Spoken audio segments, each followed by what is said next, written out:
All right. I might have to. Here we go again. We've got the Remington at the hydraulic press. You don't want to negotiate with the gun. Oh.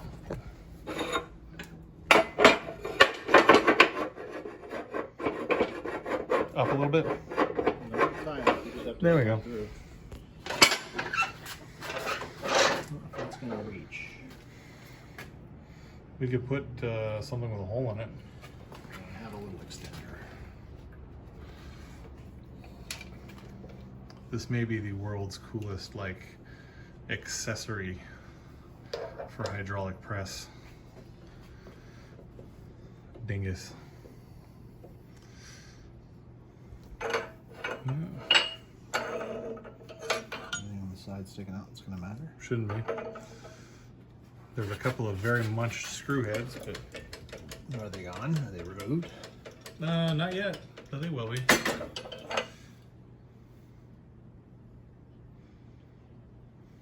need to get around them. That one's down in the crack. That's better. Sure you want to spread it that far? I'm doing as far as out as I can, but I would do in. well, I can't get this in between. All right.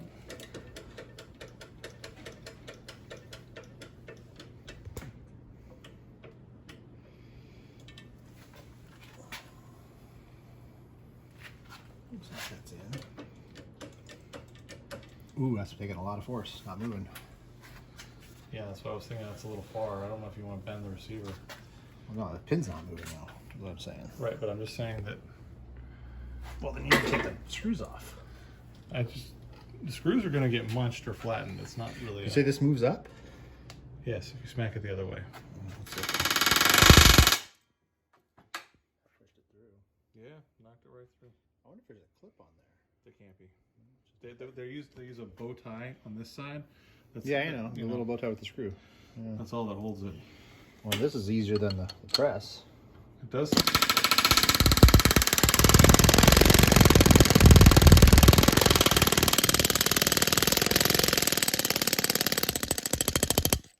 That is the no negotiating. Get a longer dingus. Hold that. No, hold the pin. Don't hold it from the side. Hold it from the sides, not the end. Got it. Doesn't fly away. Yeah. It wasn't that deformed. That comes out. There's your little strap for your spring. Doesn't that look awfully reminiscent of some other later designs? Smith and, Yeah, every lever gun that uses ever. a flat spring ever. Yeah. Every lever gun too. That's when it started. All right. Let me take a look inside here. That is kind of awesome. So that's the pin that's got I'd a. rather reuse these pins. Just take the peening off the end. It's already been folded. Yeah, I think it might be salvageable. It looks like the screw is actually captured by the frame underneath the pivot screw for the trigger. So these two cross pins are the next ones that got to go. Isn't that cool? All right, on to other things. Yeah, the only thing holding the thing on is it's soft though. I had it soaking. It got gooey to the point where the rods that I was pushing in actually were mushing into the super. Do you have the little light? I'll show you. It's actually got like a ball here. You can see. No, not really. But do they just shove a ball? It's not really a ball. It's just a mass of super glue. They put it in and pushed it in from that end. So it didn't traverse the whole length of the bore. It just,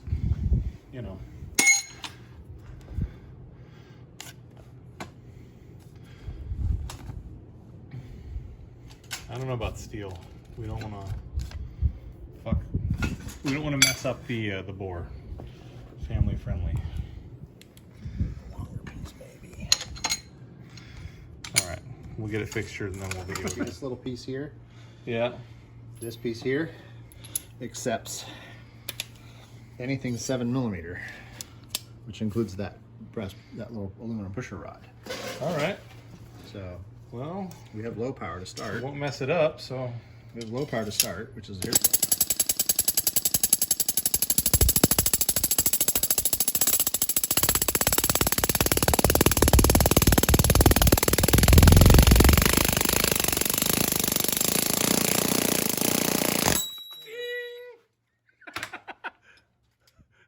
Wow. Okay. that makes things move. That guy wasn't lying. What? It's just a chunk of 1/2-inch bolt stuck in there with super glue. Okay. You know? And it doesn't look like you tore up the board. Let's see what we got going on. Still pushes on things. This is the... All right. Look, rifling. That's awesome. Will the supersonic or electrosonic or ultrasonic take out the The ultrasonic won't, but the just acetone will. Acetone will take care of that, and then so all we gotta. Yeah. I mean, we already brushed this. This got broken up pretty good. If you look at the super glue on it, it's not. It's not. Is that bad. Just super glue on the threads? Yeah, it's like a piece of threads. With it was super glue on it. Yeah, they didn't even press it epoxy? in. No, it might be. There was some. Oh yeah, look, there's a ring of epoxy in there. Yeah, that's what I was looking at. It looked like there's a ring of epoxy in there. It's all right. It gets pretty soft with the. Doesn't look like it chewed it up. Well, there are a couple of like marks from. It's all right. We'll backboard it. Pounded in. Probably pounded it in. I'm gonna, based on the look, I'm gonna guess that it tilted while we were hammering on it, and it bit just slightly. But you know what? It's gonna be fine because because this end. We were hammering on that, weren't we? Yeah. So if it went flat. if it went like that as it was pushing, It's pretty I think it flat. just nibbled it. It doesn't matter. It's look when you find the super cheap version of the thing, it comes with some, you know, caveats. Very cool though. All right, guys. After a little bit of screwing around and having fun, this is where we're at. Got the pins pressed out. Probably gonna be able to save them. I think we might as well just pretty them up a little bit. The hammer looks pretty good shape. It's got that weird, but I think that's how they actually came. This little thing works just fine. Everything's got a little bit of crud on it, but we'll clean them up, make them pretty.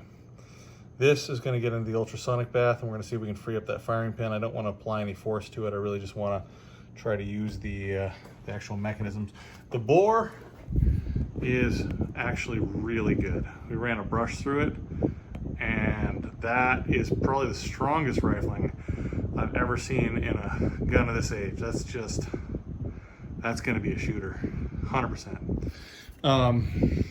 If you look at this way, you can see there's still a ridge of epoxy and super glue mixed that they put in here that is stuck there, but we're gonna get that out. It didn't actually do much damage. There were a couple of light lines that looked like it might have been a problem, but I think they came out with just a stiff brushing. The screws are gonna be a pain, but we can access them through the frame. If you see here, see if we can get some better light on this. There you go. That screw goes through, so we might be able to cut the shaft using like a hacksaw very carefully in the rear and then in the front. In theory, once we do that, this side should just be able to be pried out, and it'll leave whatever holes there, and we'll clean it up. And then the other side, I think they actually did a halfway decent job of drilling on this side. It's just, that's where it's oriented to. There's some kind of an epoxy paint on this stuff, I think.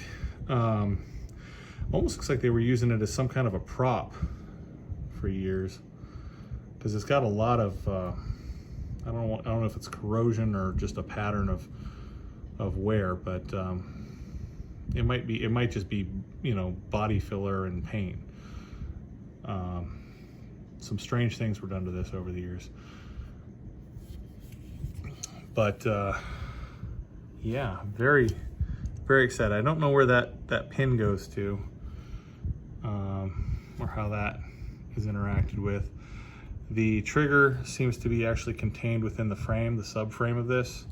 So once we cut this and then knock the heads of these out,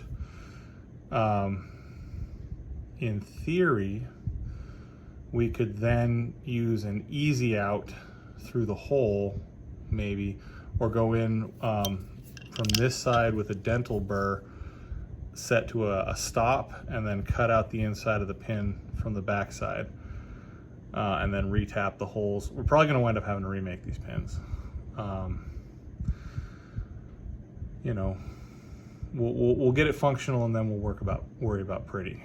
We're just gonna not try really hard not to damage it any further, because it's actually going to be a real good shooter. I have a suspicion. That bore is just phenomenal. It really is. We're gonna have to cast the chamber. I'll get a mic on it right now and see if I can get a guess as to what the cartridge length is going to be, and then we'll figure out calibers. I'd really hope that it's 50 carbine, because then we can make the brass out of the 5110 casings, and I think it's just going to be easier to find. I'm gonna try getting a little screwdriver into here. The ferrule, I think it's called, that's on the screw is free turning, and if we can actually reuse it on a piece of wood and make a proper fore end for it, that'd be amazing. Gonna see what we're gonna see. I'm increasingly impressed with how nice this gun is. Yeah. So apparently these things are still out there at swap meets. The guy I got it from a guy at a swap meet for 60 bucks, and then put a ton of work in. Well, he was offered it for 60 bucks. You think he paid the guy 80 or 100, and then he added the wood grips and the fore end and plugged the barrel and super glued it and did some things to it that, you know, I probably would have preferred not be done to it. And then sold it to me for 200, and that's kind of awesome, because these things typically are, you know, significantly more than that, and I would not have been able to play with one, at least not guilt-free, and get into it with this level of depth. This sort of cried out to me in the darkness. Yeah, anyway, that's where we're at. Super excited. I'll make another video here shortly, if once we start in on this whole assembly, and hopefully we'll get the barrel internals made happy, and then we're gonna need a spring and some other bits. I'll figure out what we're gonna do. Probably 100 bucks in parts, be my guess, and then we'll do something. Sounds good. All right. Have a good one.